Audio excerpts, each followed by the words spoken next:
Hello and welcome to the School of Breath, where we relearn the simple act of breathing. If you're new to this channel, my name is Abi Dugal and I help you create the life by design.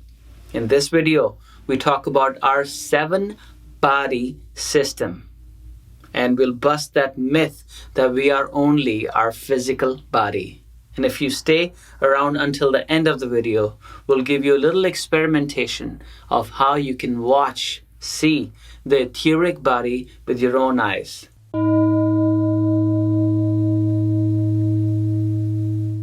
In the last video, we talked about something called prana. There is no actual definition in English for prana, but the nearest definition is the vital current or vital energy of the body. So to understand the prana, we have to understand that there is more to us than this physical body. So let's talk about the 7-body system, and we'll focus primarily on the etheric body, but we'll still touch up on all the bodies. So the first one we're going to talk about is the most obvious, which you're very familiar with, is your physical body. Now, unfortunately, in West, we are conditioned to think that we are only our physical body and there is nothing beyond our physical body. Well, in the East, they say the physical body is composed of 5 elements, which is earth, water, fire, ether, and space. And we have 5 senses associated with the physical body: the sense of sight, the sense of hearing, the sense of touch, smell, and taste. And all these senses are outward driven, which means I can see you, you can see me, but I cannot roll my eyes inside and see myself. Similarly, if I do this, I can hear that sound easily, but there is so much sounds going on inside, like the heartbeat, but I can't hear it. Similarly, if you touch me, I can feel the touch, but there's so much blood circulating throughout the body and I cannot feel that blood circulation. And similar with the other senses. So the idea of meditation is to take these senses and divert them inside. And that's when we'll go into the journey of discovering our other bodies. So the second body is called pranic body, very important one. Why? Because it's an exact replica of your physical body. Pranic body is also called pranamaya kosha, and this is the closest energy body to the physical body. In recent days, through Kirlian photography, you can see clearly that there is aura around the body, and this aura is part of your etheric body. The etheric body extends to 1 to 2 inches beyond the physical body, and it pulsates at a certain frequency. This is called the aura of a person, an electromagnetic energy field that surrounds us all. From humans to animals, even objects, everything has aura. Now you must have felt a positive or a negative vibe from somebody when you get close to them without knowing them. Now that's called the etheric body or the aura of a person. You just have a feeling about them. You are actually reading their aura. And due to etheric body's close proximity, it's deeply connected to your physical body. It has ties to your physical health and all the body sensations, including pain and pleasure. And now scientists are discovering that each part of our physical body has an equal replica, a copy in the etheric body. Now there is a term called phantom body or phantom limb, and you can Google this term. So there's a study on this guy who lost his whole arm, and he reported that he could still feel, without the actual physical arm, he could still feel the sensations of the arm. He could feel the itching, he could feel all the sensations of warmth when somebody touched his phantom arm or etheric body. And he also reported that when he pretends that he's passing his hand, which he doesn't have anymore because he lost the arm, through his chest he can feel each and every sensation as if the arm is still there. And similar cases have been reported by people who have lost their leg, and they can still feel the sensations on the toes or itching after 2 years, even after 2 years. And according to ancient Indian rishis, the etheric body is where you feel all the desires, including your hunger or your sexual desires. And that's why sometimes you still feel hungry after you've fed the physical body because the etheric body is depleted. But on the other hand, there are some people who haven't eaten much, but they still don't feel hungry because their etheric body is vibrant. So before we go deeper into the etheric body and how the physical traumas are created psychosomatically, let's talk about the other bodies. The third one is called emotional body. And this, of course, is associated with our feelings. It is more subtle in nature than the etheric body. This body is 1 to 3 inches from the physical body. Colors depending on what kind of emotion the person is feeling. Is it love or joy or excitement? You must have heard this expression, red from rage, green from envy, and blue for calm. So all these colors are actually seen from the clairvoyance at the emotional body. The fourth one is called mental body, and mental is not just the brain. There's a whole mind inside the body, and these thoughts are picked up from this mental body. So there are thoughts literally hovering around in the mental body, and these are not even our thoughts. Sometimes we feel that these are our thoughts, but these are just thoughts there, and we happen to pick it up according to the frequency we're vibrating in. If we are vibrating at a higher frequency, then we'll pick up higher thoughts. And if we are vibrating at a lower frequency, and if you want to know more about the frequencies and vibration, you can read this beautiful book called Power versus Force. So for now, just remember that the mental body is the fourth body, and the thoughts in the mental body can be easily seen by people who are trained, like clairvoyants. And all the conflicts are actually in the mental body. And then comes the astral body. So just one point to note here is that the physical body, the etheric body, the emotional body, and mental body are all physical in nature. Even thoughts are physical in nature. But these are more subtle aspects of the physicality. So as we go through the different body system, we go from our gross to subtle bodies, and then we go to non-physical bodies, beyond the physical, which is where astral body comes in. Astral body is still a transition to the non-physical body. So the astral body, of course, has a different dimension, different plane, which is the astral plane, which is where we can go when we sleep. We can do astral travel if we consciously go to sleep. And I have a lot of videos on Meditate with Abhi, the music which can take you into the different experience of lucid dreaming. And if you control that experience, it's called astral travel. The sixth body is called causal body. Very important. The causal body is like a template which stays and gives you multiple lifetimes. So think about all the karmas are stored in your causal body in Akashic records. And people who have the ability to read those, they can go on your Akashic records and read these karmic impressions. The Pralabdha karma, the Kriyaman karma, and Sanchit karma. We'll go into these topics in detail in another video. But for now, you can just understand that you can go through past life regression and tap into the causal body, your causal body, and you can remember things which you taught yourself in the past birth. For example, there are some people who come out of these regression therapies and they all of a sudden know how to play a piano or how to do a physical yoga exercise because they trained themselves in the past birth, and now that memory just got activated through the causal body. And beyond the causal body level is the bliss body, the spiritual body. So the important thing is not to get stuck in the name. The nomenclatures might be different in different explanations, and some might describe the bodies at 5, some 7, some do it as 9. But the important thing to know is that we have a physical body which we are aware of through our senses, and there is a lot of other dimension beyond the physical bodies. Now you can call them as subtle bodies and this as a gross body, or you can start describing them for the mind to understand how the enlightenment process can go. So the last body is called bliss body, which is the ultimate enlightenment, or Sat Chit Ananda. This is where you tap into that spiritual ecstasy. And once you tap into that, you get a taste of enlightenment, and then you come back and you're just able to assimilate the information in day to day life much better.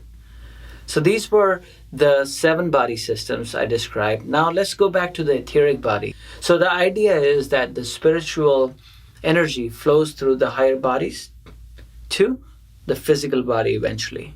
And same thing happens for the disease. But it's not the other way around. So for example, if I feed my physical body food, then the energy of the food is not going to go all the way to the upper higher bodies.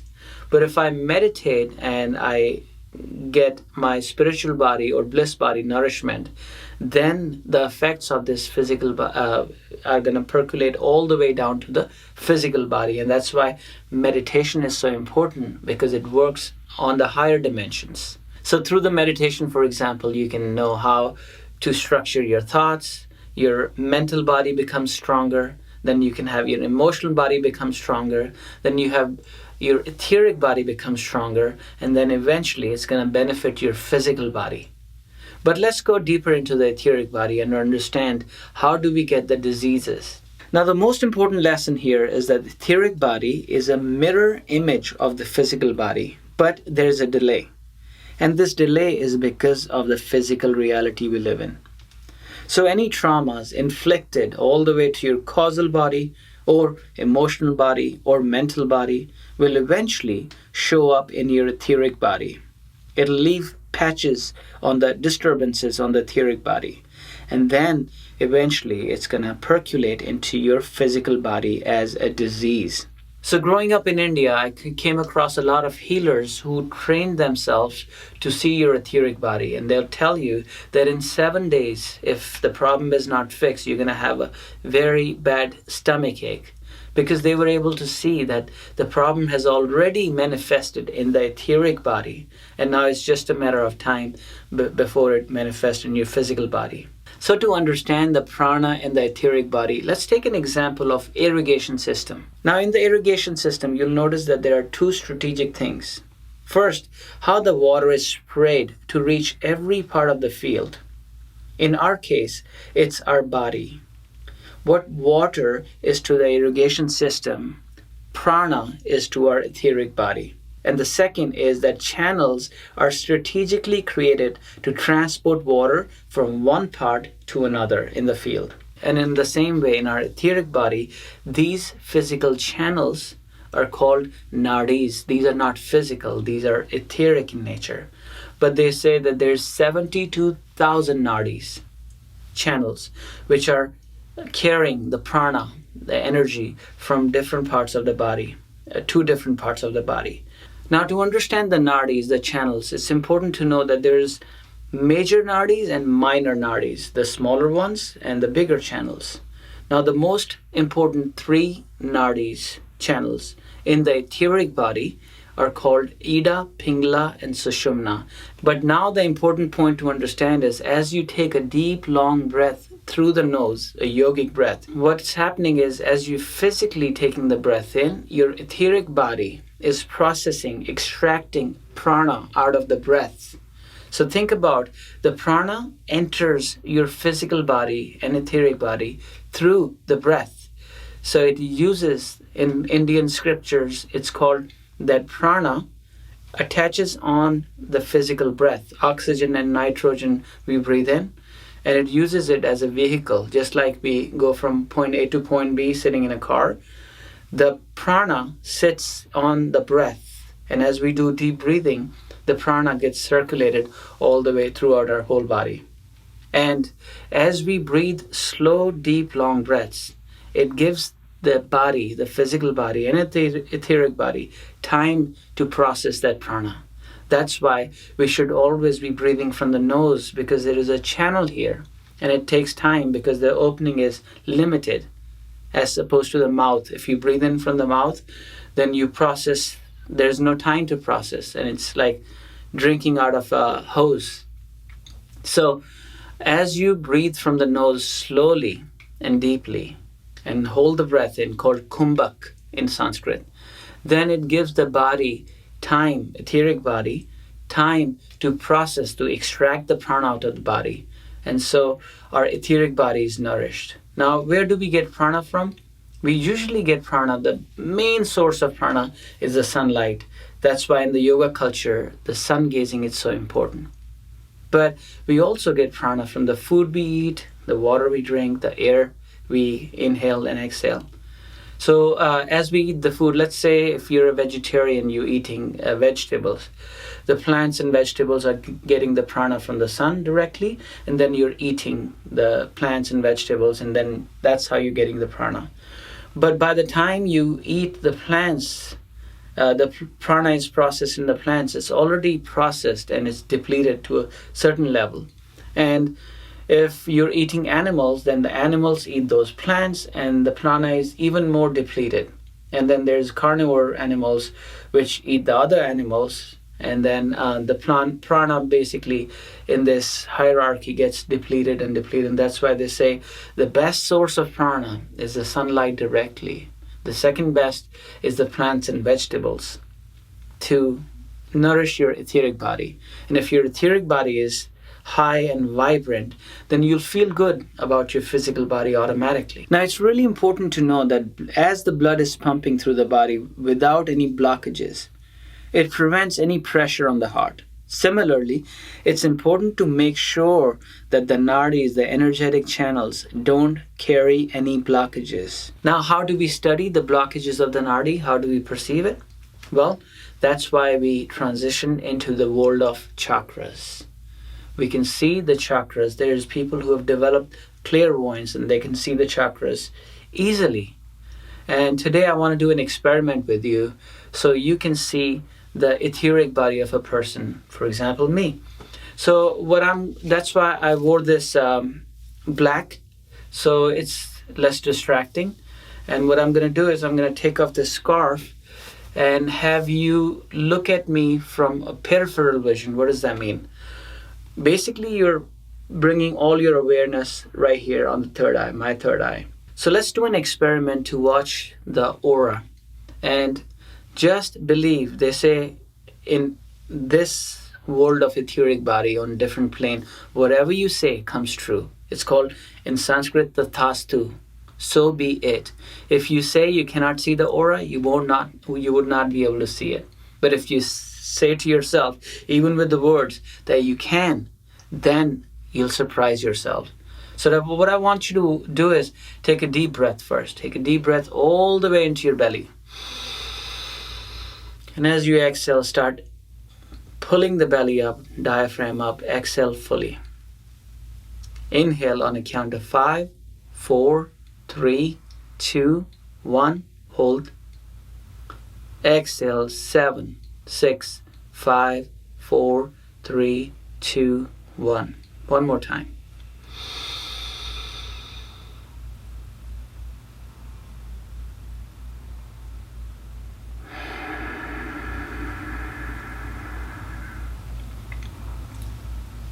Now I want you to just focus right here on the third eye. And with the peripheral vision, with a non-focused vision, you look around right here.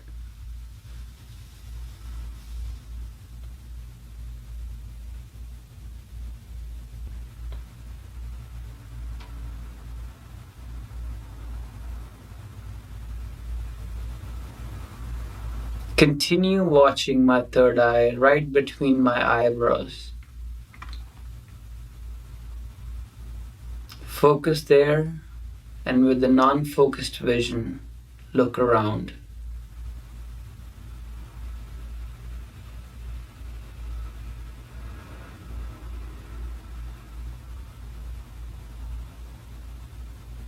And I would love to see your comments. If you see something, if you see a little light or etheric body, and if you're able to pick up, then please comment in the comment section and I would love to respond to you.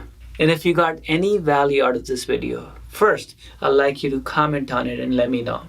And the second, if you like the video, press the like button and make sure you send this to a loved one so we can bring this knowledge to more and more people. Until next time, my name is Abi Dugal and I help you create the life by design. Signing off.